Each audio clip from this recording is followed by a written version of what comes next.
have about 12 hours in the beta for the First Berzerker Khazan, and I'm really enjoying it. But I feel like this game needs a disclaimer. You will struggle on the first few bosses, yes, even if you play a lot of Souls-likes.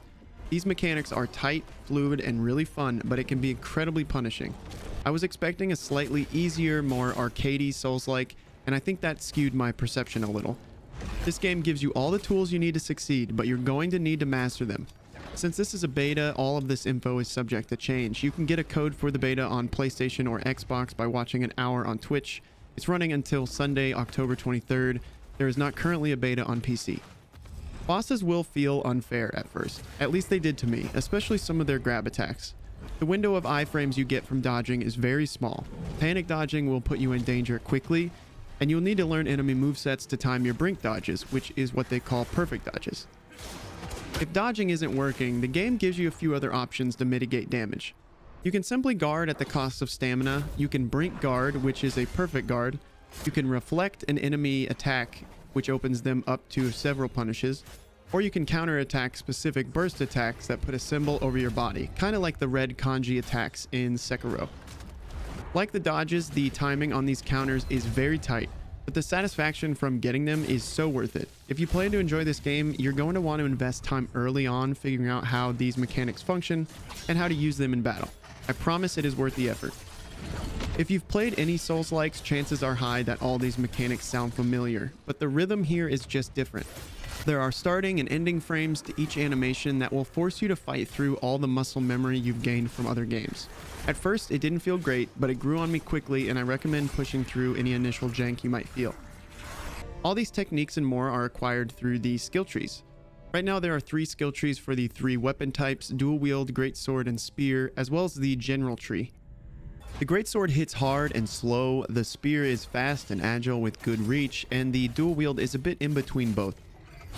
I fell in love with the spear when I first got it and barely looked back, but all the weapons have unique styles and advantages and disadvantages. And you can freely respec these skills at any point.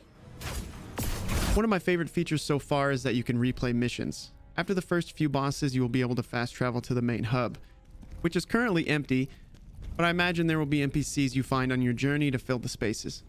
From here, you can choose to go back to previous levels and re-experience earlier fights. It's not a boss rush system, but it's the next best thing. This will also allow you to reacquire materials that drop from bosses, and will be able to craft boss gear in the full release. This brings me to the loot system. Enemies drop weapons and armor with varying stats, rarities, and even set bonuses. I can see there being some farming required to get the sets that you desire, which makes replaying missions important. Gear seems to be very impactful for your damage output and damage mitigation, but there's also a standard attribute system where you can choose to spend your lacrima to level up health, endurance, and weapon scaling stats. When you die to a boss, your lacrima will fall outside boss arenas to pick them back up. It also gives you a tiny bit of lacrima as a sort of participation trophy for challenging the boss. This adds up over time, and you can easily gain a few levels if you take many attempts to defeat a boss. I appreciate this a lot. It makes up for incredibly punishing fights that you will need to do over and over again. Combat is the shining star here, as it usually is in Souls-likes, and it's very fun.